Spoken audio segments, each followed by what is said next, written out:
I met Dr. Jellis when I was 24 years old in my medical school training, and he shaped the way I practice osteopathy over the next 25 years.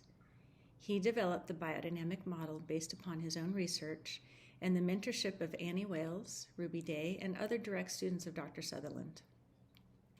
He found tremendous parallels between the work of W.G. Sutherland and a German embryologist, Erich Blechschmidt. Dr. Jellis said, quote, "Most osteopaths are thinking about bony lesions and direct action to relieve nerve pressure as the basis of treatment, rather than a direct awareness of the indwelling capacity of natural laws to express themselves in a symphony of therapeutic movements." In other words, in a biodynamic treatment, we synchronize with indwelling therapeutic, both primary respiration, thoracic respiration, and other forces to help the patient heal themselves. We don't apply force from the outside, but synchronize with these inherent forces, not using our own intelligence, but learning how to communicate with the health or indwelling intelligence, always maintaining the patient and healing them. In my practice, this has proven to be an extremely powerful form of osteopathy. I have seen patients that I didn't think could be helped when their own system was allowed to synchronize and correct itself, have miraculous treatments. And so this is the purpose of this lecture, is to talk about the beginning, the basic steps of how we can work with these therapeutic forces, or the biodynamic model. The biodynamic curriculum is a 9-year curriculum with 9 phase courses, and there are 3 pediatric courses that can be taken in any order. And this is a journey. It's a journey of helping our diagnostic awareness in working with the health or these forces. And it takes time, but the outcome is amazing, and it is worth, if you have the patience, it's worth the time spent in this practice. This form of osteopathy is especially suited to the treatment of children. They carry far less compensations than adults. So when their system is quiet, and I say their system, not necessarily the child, they don't have to lay still on the table, we can begin to listen to and synchronize with therapeutics that are far more powerful and intelligent than what we can apply from the outside.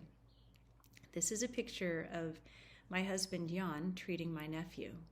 A few minutes into the treatment, his daughter climbed into Jan's lap and wanted to help.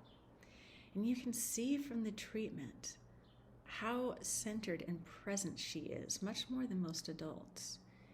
Children live in this world of awareness. So I'd like to talk about a patient I had in my first year of practice named Luca. Luca is really the patient, the first one that taught me how very powerful working with a child in wholeness and their own inherent ability to heal is so much more powerful than anything I could ever come up with on my own. Luca's parents brought him in for reflux, and because he was a very fussy sleeper.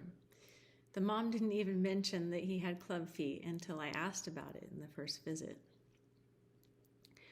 Her response was that they had already seen the surgeon and that they were just waiting till he was 9 months old and before they could do surgery, and it was already scheduled. So she basically said, "I don't want you to waste your time addressing his feet. That's going to be taken care of with surgery." In fact, she didn't even want me touching his feet or treating them because she felt like it would be a waste of time. This was my first year of practice, so now I would try to educate the parents, but I did as I was asked. I never touched his feet. His colic improved, he became much less fussy and a much calmer child. About the 4th visit, the mother came in and asked me what I had done. And I was taken aback. I said, "Why, is there something wrong?" She said, "Well, we had a checkup with the orthopedic surgeon, and he thinks that Luca's feet have improved so much that he no longer needs surgery. They're going to follow him, of course, but it should resolve on his own without a surgical approach. The surgeon's explanation was that it is possible that some children can grow out of club feet, but he'd never seen it in a case that was as severe as Luca. I could not honestly tell the mom what had happened. Every treatment for Luca was in wholeness, and while I did not specifically treat his feet, the fluid field restrictions that were present had resolved, allowing his system to grow and develop in a different manner, and thus for him avoid surgery. So Luca really taught me to trust that patients' own inherent forces are capable of true healing in a very deep manner.